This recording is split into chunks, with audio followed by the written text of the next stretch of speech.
Hello, it's me, Julian, from the internet, and this is a little bit different, right? I'm not shooting in the usual place that I shoot because I want to do kind of like a smaller, more vloggy type of video. I'm just shooting in my bedroom. We're going to talk about video games I like. This is going to be a good time. It's a very loose format. I'm not really like working off a script here. I just kind of need an outlet to talk about things that isn't a heavily scripted video. And so here we are, and here you are, and you're still here, so thank you. But you're gonna have to leave now because my camera's running out of battery. Bye-bye.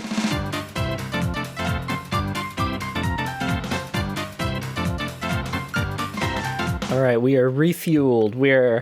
We are back in business. We are Looney Tunes back in action. The very first video game I ever played was Super Mario World. I played the version of it that was on Game Boy Advance. That game was called Super Mario Advance 2. So I guess that's the game that I'm talking about. Point is, it taught me a lot about video games in general. I think there's an entire generation of humans whose first experience with a video game was Mario Brothers on the NES. A lot of people have talked about how that game does a good job of teaching you the basics without being, super hand-holdy. You start walking to the right, and immediately there's a bad guy there.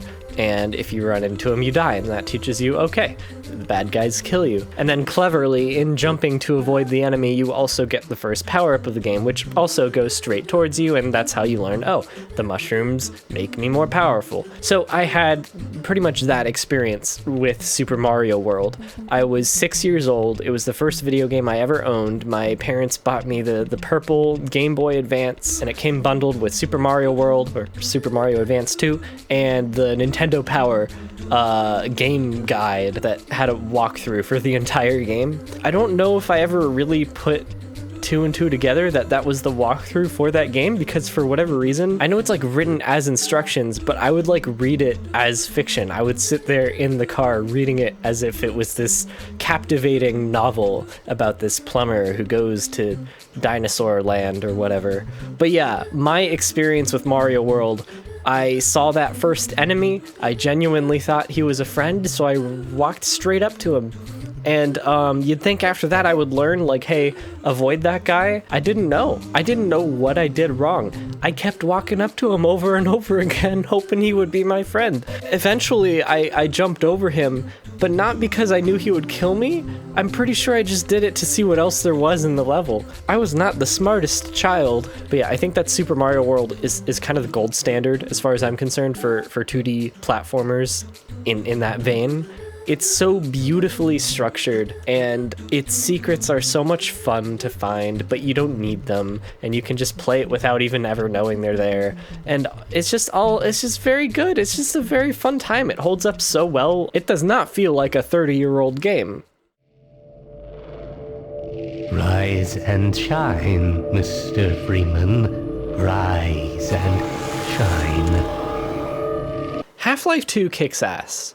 That's what we're talking about now. We're talking about Half-Life 2. Half-Life 2 kicks ass. It's fucking awesome. Half-Life 2 is my favorite first-person shooter. I have not played a first-person shooter that provides the experience of one small person making a huge ripple in the world as well as Half-Life 2 does. I think the key thing that makes Half-Life 2 so special to me is that the first-person perspective is never broken in the entire game, and control is never taken away from you unless it makes sense in the narrative. There are no cutscenes where control is wrestled away from the player so that we can see the camera move around in a cool way and you can see his arms do cool things. Every action that Gordon Freeman takes is an action that the player takes, and that's fucking awesome, and every game should do that.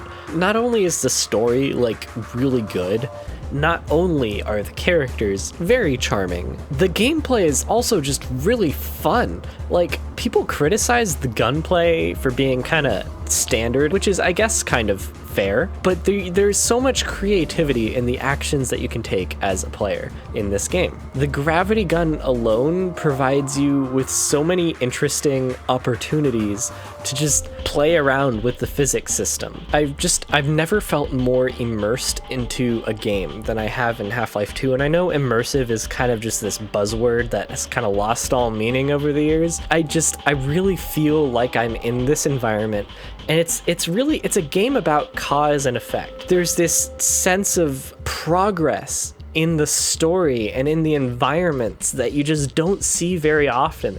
I am a huge fan of games that ask you to go from point A to point B, and that's the whole game, is point A to point B. And I know that sounds boring, but when it's done right, it's like you're going on this long journey, and by the end of it, you can say, like, I did that. I went on that journey. There wasn't a cutscene of the character doing something that I didn't do. I did the entire thing by myself, or, you know, with help from NPCs or whatever. But you did this thing, and it's such a good feeling that I rarely find in games like Half-Life 2. It's also just great because Gordon Freeman is just taking down the Fash with his friends, and it's so much fun.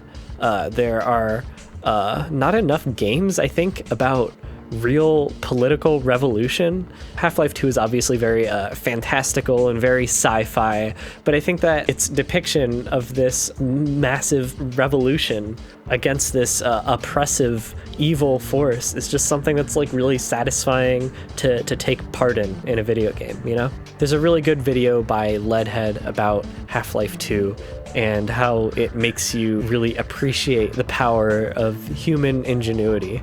And I'll link that in the description because I think she does a really good job of communicating some of the things that I love about this game. Now I'm going to talk about a game that I've been playing lately for the first time. It's called The Witness. You've probably heard of it.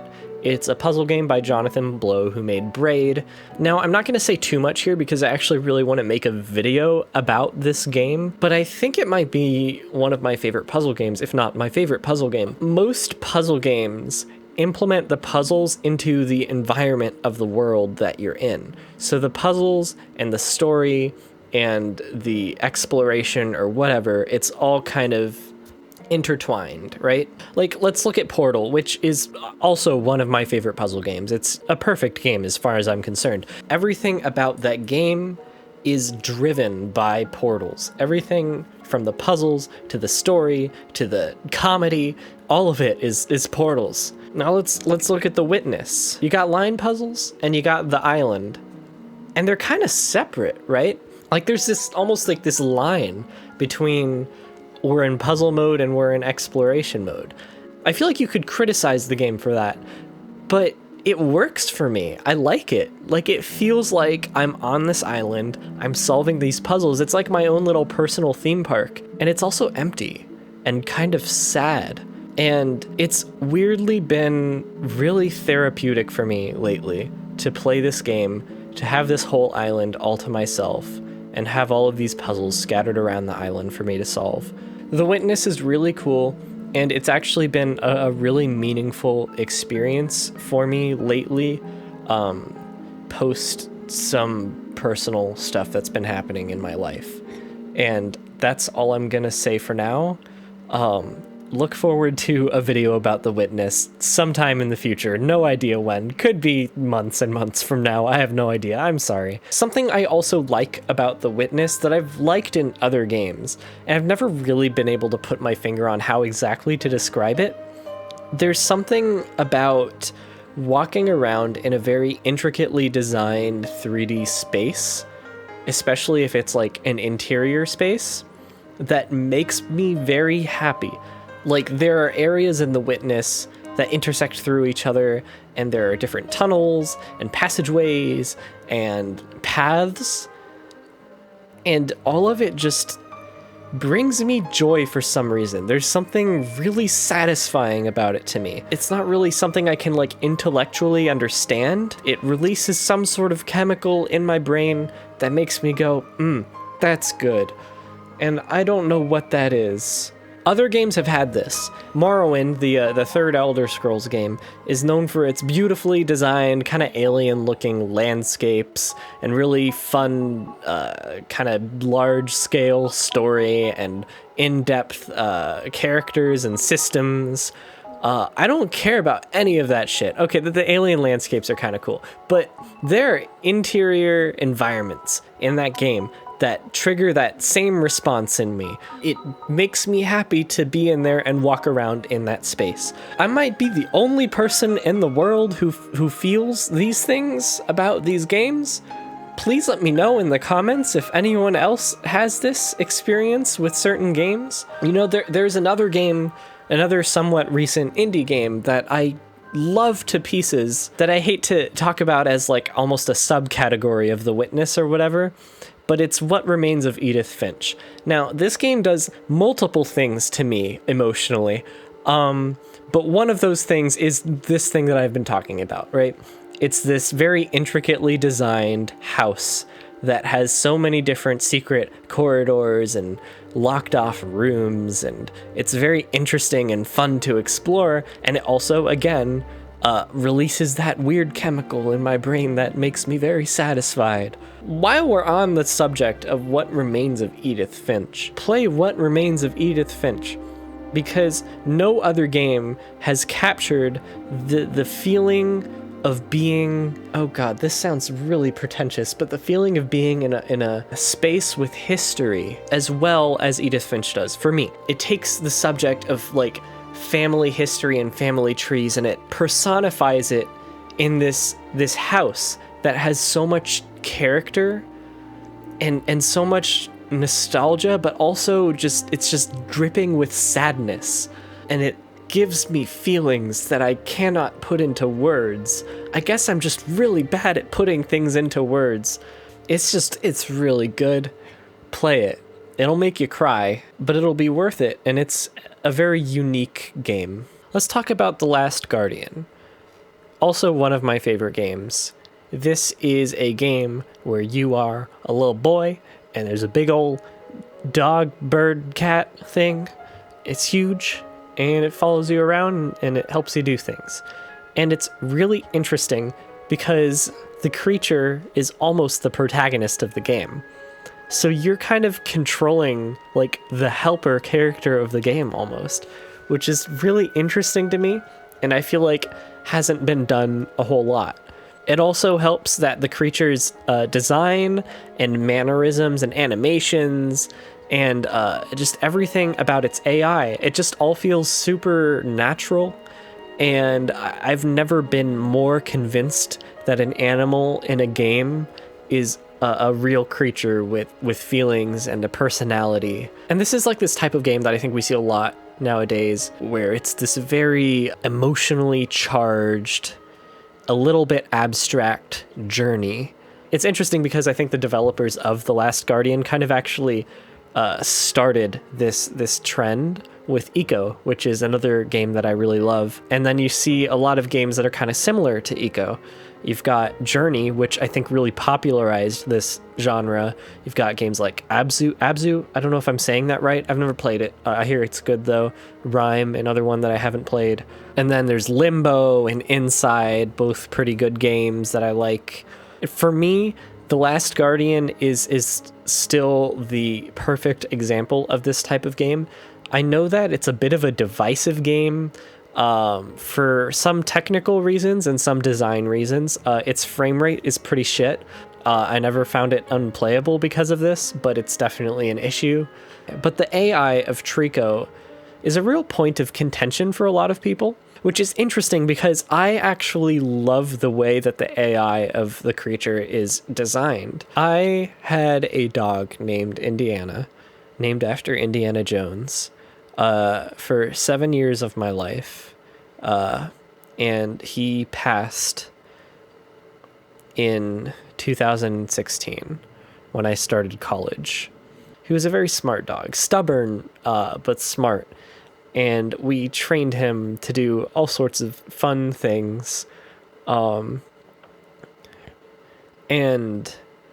when you train a dog, you have to be very patient because it's a long process. The Last Guardian came out later that year, and playing that game brought me closer to that feeling of training a new dog than I had gotten in a long time. And aside from all of that, it's just a really, really nice journey, a really great emotional story. And by the end of the game, I feel so happy. And I highly recommend it. If you haven't given it a shot because people say that it's too frustrating or whatever, try it and maybe you'll get something out of it, and maybe you'll stick with it like I did, because the frustration of that game, I think, is meant to mirror the frustration of teaching a dog new tricks. And that frustration was everything for me at the time. Okay, let's talk about lightsabers now. Lightsabers are cool.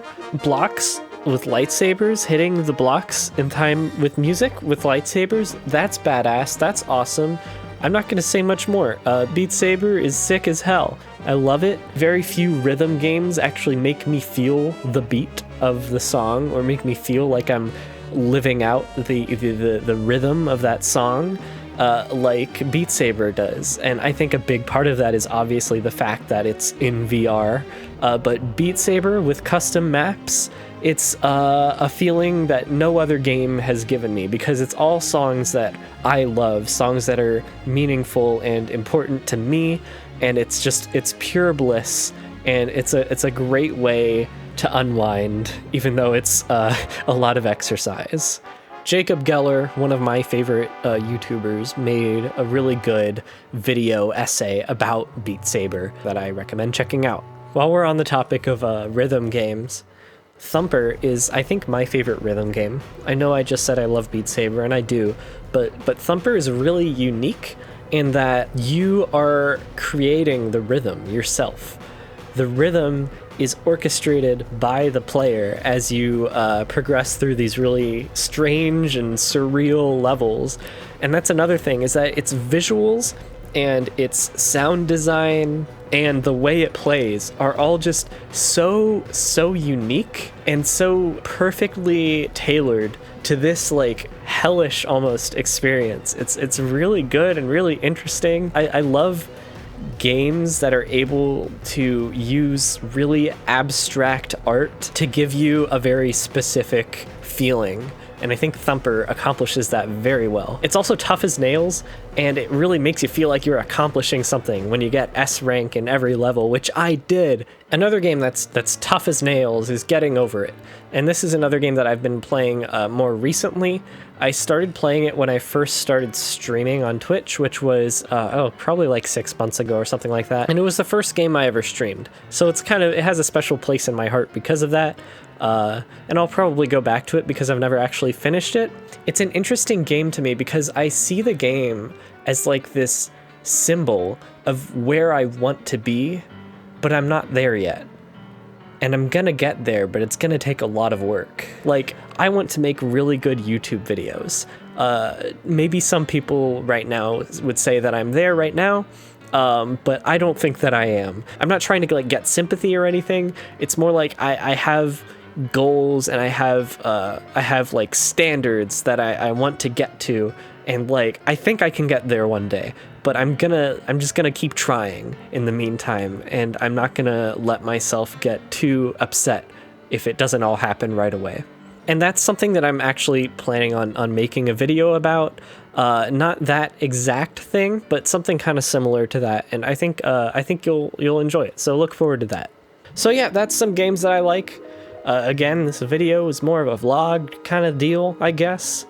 Let me know if you like this kind of video, because I'm interested in making more like it, but I'm not totally sure. I'm not totally sold on the concept, I guess. Definitely more video essays coming your way. I've got a lot of ideas that I'm really looking forward to exploring on this channel, and good things are coming your way. But in the meantime, while I'm not uploading longer, more academic and more scripted videos, maybe expect some videos like this, where I just talk about things that I like, or something that I find interesting, but don't really feel like I need to dedicate a whole ass researched script to it. So yeah, thanks for watching. Subscribe, like, comment. That's it. That's it, right? Those are all the things that people do. Cool. Goodbye.